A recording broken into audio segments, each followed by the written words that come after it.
타임 건작동 말씀 묵상 2021년 2월 6일 토요일 누가복음 11장 37절에서 54절 더러움의 이유.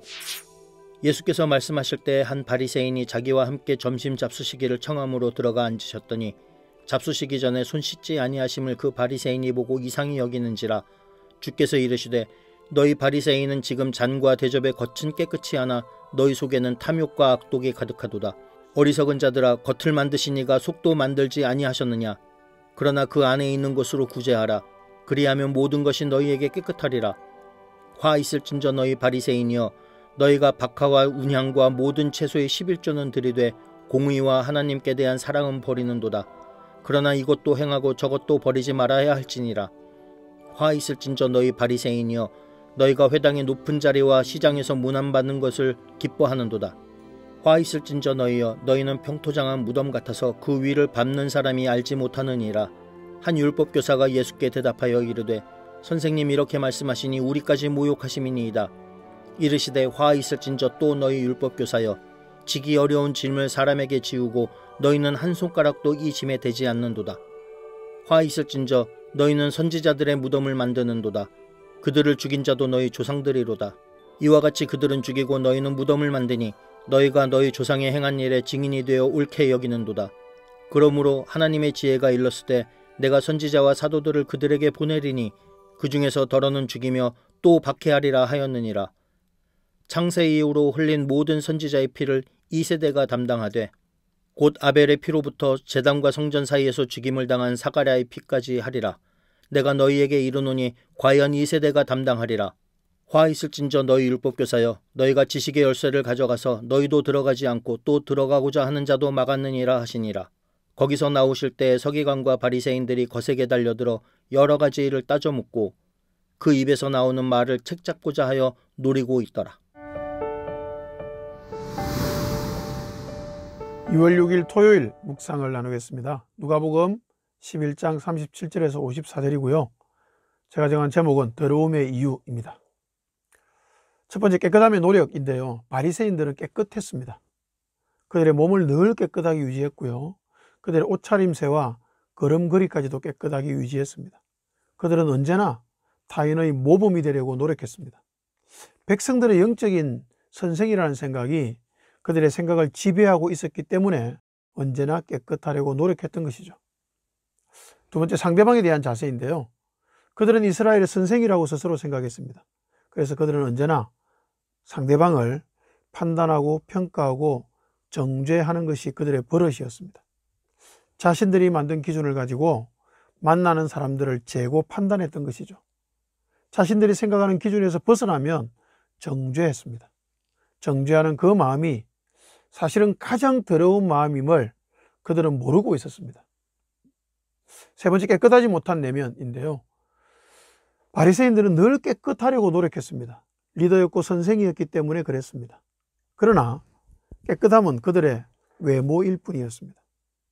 그들은 자신의 내면을 돌보는 일을 소홀히 했습니다. 그래서 그들은 그들의 내면은 탐욕과 악독이 가득했습니다.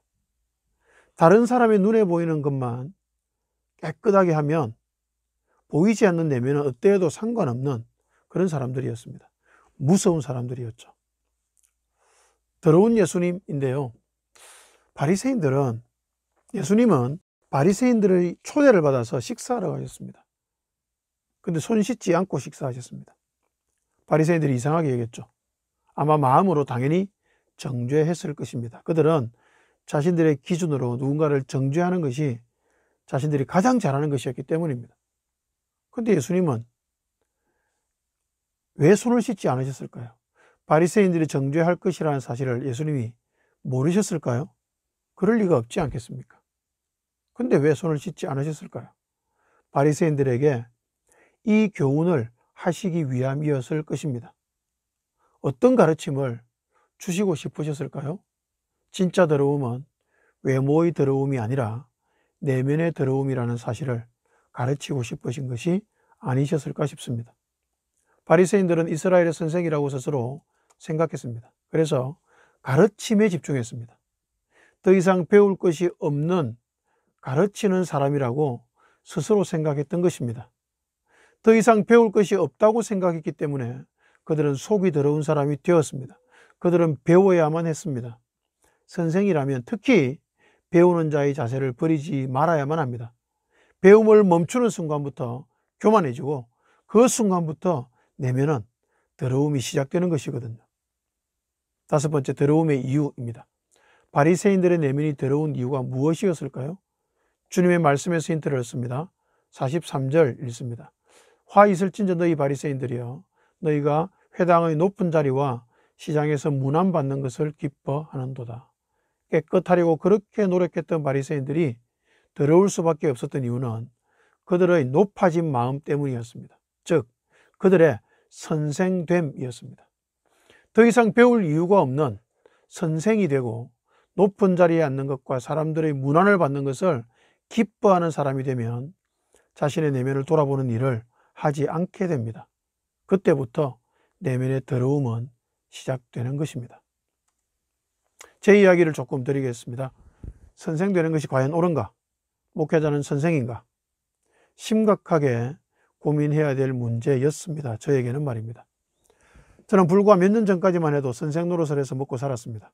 학원에서는 재수생, 중고등학생들의 선생 노릇을 했습니다.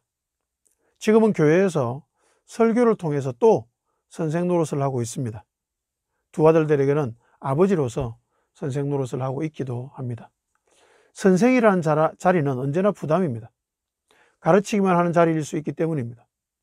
내가 그들보다 더 나아서 가르친다는 생각을 하는 순간부터 저는 망하기 시작하는 것 같습니다.